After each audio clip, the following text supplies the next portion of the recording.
મારે છે ને હમણાં 6-8 મહિના પર ફ્રોમ અમેરિકાથી એક આવેલું. She want to marry with you.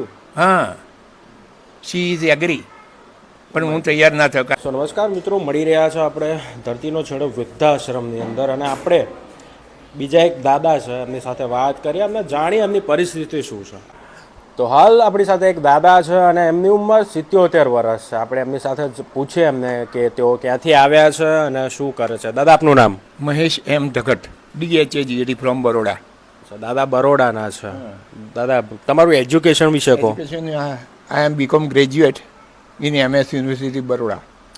તો દાદાએ પોતાનું જે ગ્રેજ્યુએશન છે બરોડા MS યુનિવર્સિટીની અંદરથી કર્યું છે, અને એમને દાદાને પૂછ્યા કે દાદા અહીંયા કેટલા ટાઈમથી છો?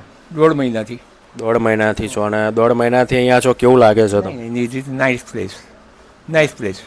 અચ્છા, ગુડ પ્લેસ. અને શા કારણથી દાદા અહીંયા આવવાનું થયું? બેકગ્રાઉન્ડ કશું છે નહીં, એટલે શું કરવાનું, આ બાપુના આશ્રમમાં પડ્યા છે. અચ્છા, તમને કોના દ્વારા ખબર પડી કે આવો આશ્રમ છે અહીંયા? નહીં, એમાં ઓનલાઈન મળે છે ને, એમાં. અચ્છા. હા, ફેસબુક પર જોયું, લવાદમાં છે, એટલે પછી મેં I can try it. Yeah, and you કેમ હિયર. હા, આઈ એમ. સો દાદા જે આપણા છે મિત્રો, આ એક સારી વાત કહેવાય કે તમારા થકી જ આવા વૃદ્ધો અમારા સુધી પહોંચે છે. અને ખાસ તમામ સોશિયલ મીડિયાના અમારા જે મિત્રો છે એમને આભાર માનીએ છીએ કે તમે અમારો વિડીયો શેર કરો છો, જેથી કરીને જેને જરૂરિયાતમંદ લોકો છે એવા લોકો સુધી આ વિડીયો પહોંચે છે અને અમારા આશ્રમ સુધી આવે છે.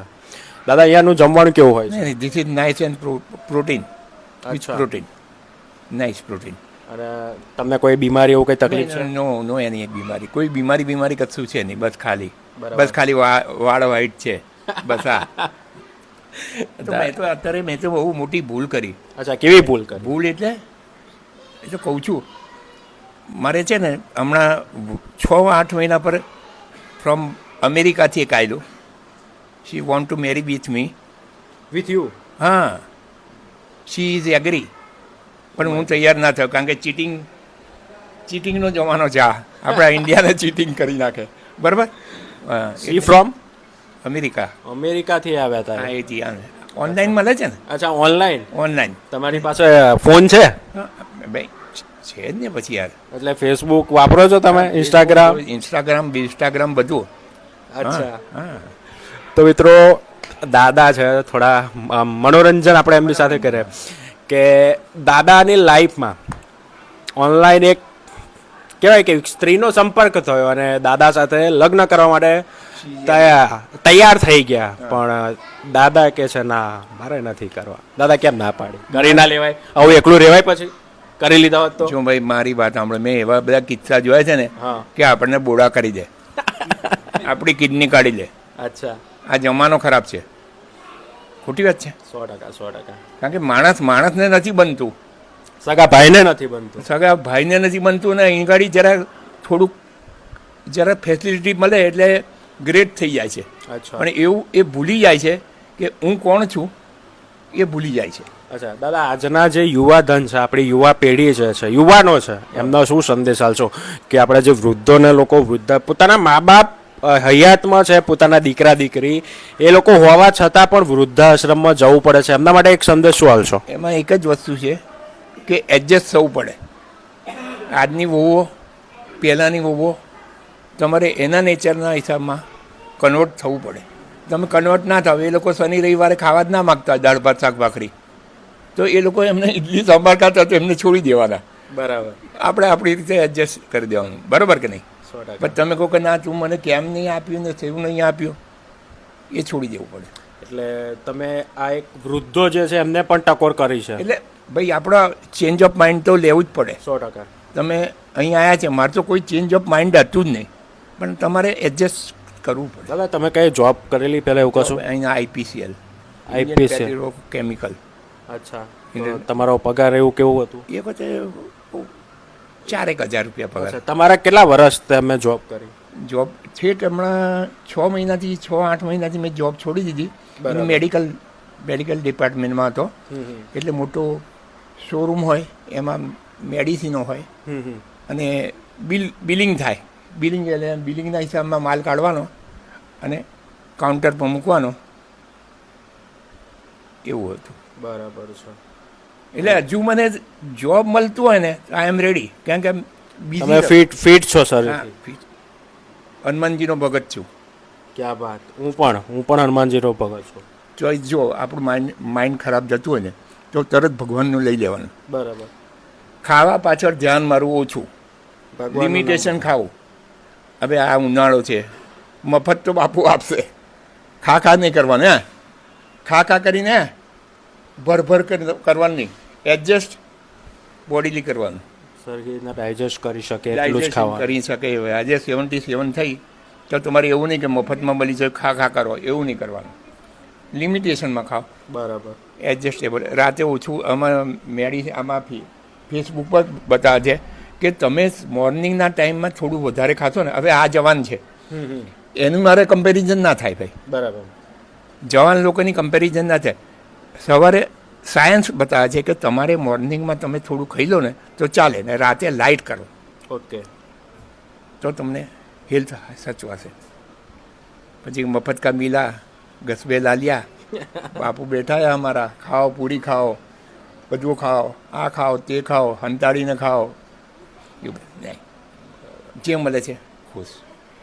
ના મળે એક ટાઈમ તો ચાલી જાય.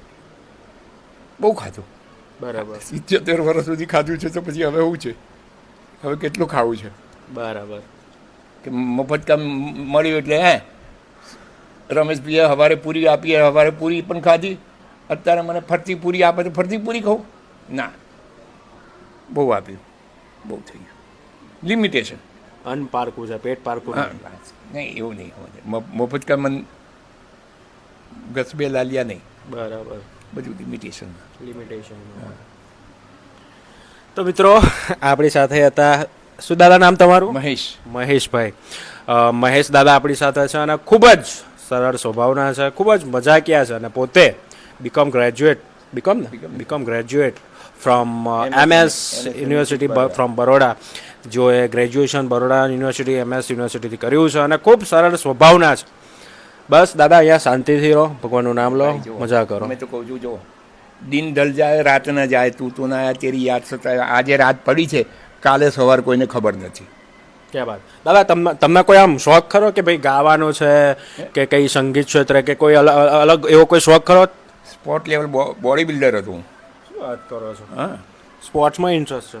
સ્પોર્ટમાં હું 25 યર્સનો એજ હતો મારી, તો have a good health and body હતી, એટલે હેલ્થનો શોખ. બરાબર. અહીં કંઈ હોય તો આપણને થાય કે આમ કરીએ કંઈ. બરાબર. એવું બસ. સવારે વોકિંગમાં નીકળ્યો હું? વોકિંગમાં નહીં, વોકિંગમાં કંઈ આઉટ ઓફ ગેટ તો જવાનું નથી. અચ્છા, એવું છે. લિમિટેશન બીકોઝ અહીંયા મેની ઓલ્ડર્સ હિયર કંઈક કકડું છે ને એટલે પછી વાગે પાછું પગમાં. ના બરાબર છે, કઈ વાંધો નહીં. આમ હોય ને કંઈ એડજસ્ટેબલ તો આમ ડમ્બેસ હોય તો મારી જઈએ આપણે. દાદાને કહેવાય ને કે ફિટનેસ માટે બહુ આમ સારી એમની બોડી સાચવેલી છે. આમ તો 77 વર્ષના છે અને ખાસ એમની જવાનીમાં એમને જે ફિટનેસ એમની બોડીને સાચવી છે તેથી લઈને જ અત્યારે એમના ઘડપણમાં એકદમ સ્ટ્રોંગ છે અને હજી પણ એ ઓછું રાખવાનું યાર, ઓછું ખાઓ, બરાબર, ભગવાનનું નામ લો, બસ. મુગટ કા મિલા તો ખાલી એવું નહીં. આપણો આ નેચર છે, બસ. આપણે હું ને મારો ભગવાન. બરાબર. દાદાની સારંગપુરવાળાના મિત્રો, મને તમને કહી દઉં, મેં છે ને મને સપનામાં છે ને હનુમાનજી એકવાર ઊંચકી દીધેલો. જૂઠું નથી કહેતો. હું અયોધ્યા ચાલતો ગયો છું ફ્રોમ નોઈડા છે નિયર દિલ્હી. ત્યાંથી હું અયોધ્યા ચાલતો ગયો છું. નોઈડાથી કમસે કમ 500 કિલોમીટર ખરું. ઓ બાપરે. ક્યારે ગયા હતા? એટ ધ ટાઈમ ઓફ 2024 ગયા વર્ષે. અચ્છા. તે પછી જે કોલોનીમાં રહેતા હતા ને એ લોકો કહે છે કે તમે આવતા નહીં, અમે ગાડીઓ લઈને આવીશું. તો એ લોકો ગાડીઓ લઈને આવેલા મને લેવા. મેં કહું હું ચાલીશ. જો મને કહે છે કે બૂટ છે, ચંપલ છે, એ તમને વધારે સ્ટોકમાં કરી આલીએ. મેં કહું ના, જે પહેર્યું છે ને જો ઘસાઈ ગયું તો ચાલતો થઈ જઈશ. ને એટલે ભગવાનનું, હનુમાનજીને વધારે માનું છું. 100%. હનુમાનજીને એટલો માને છે. મને સપનામાં છે ને હનુમાનજીએ ઊંચકી લીધેલા. ઊંચકેલો ને ત્યારથી મેં એક જ વસ્તુ કર્યું, આના સિવાય નામ નહીં. કોઈ પણ મારું બુરું ચાહે ને તો આની સામે છોડી દઉં મેં. તુમ રક્ષક કાહુ કો આવો કોડરના. ક્યાં વાત. જો બજરંગ બાણ, સુંદરકાંડ, પછી હનુમાન ચાલીસા, પછી હનુમાનજીના 12 નામ, આ બધું એ જ કામ લાગવાનું છે. ના અત્યારે તો હવે એ જ કરવાનું ને આપણે બીજું કામ કઈ શું છે ભગવાનનું તેરી મેરી કોઈની બુરાઈ નહીં, બસ. કોઈની આ નહીં, કોઈની ચાડી નહીં. એડજસ્ટ આપણું તકદીર છે, આપણે અહીંયા આવ્યા છે એ બાપુના સહારે રહ્યા છે. પછી કઈ વાંધો નહીં દાદા. ના ના મસ્ત મજા કરો નહીં, અને શાંતિથી એકદમ લાઈફ જીવો. બરાબર, લાઈફ તો જીવવાની શાંતિ. બસ બસ આરામ કરો, મળીએ છીએ આપણે. બરાબર, આરામ જ છે. તો મિત્રો આ હતા આપણા દાદા, અને બસ આવા ચહેરા જોવા માટે જરૂરથી અમારી ચેનલને સબસ્ક્રાઇબ કરજો. ઇન્સ્ટાગ્રામ પેજ ઉપર ફોલો ના કર્યું હોય તો ફોલો કરજો, અને મેક્સિમમ લોકો સુધી આ વિડીયો પહોંચાડજો. બસ મળીએ છીએ એક નવા વિડીયો સાથે. ત્યાં સુધી જય હિન્દ, જય ભારત, જય સંવિધાન.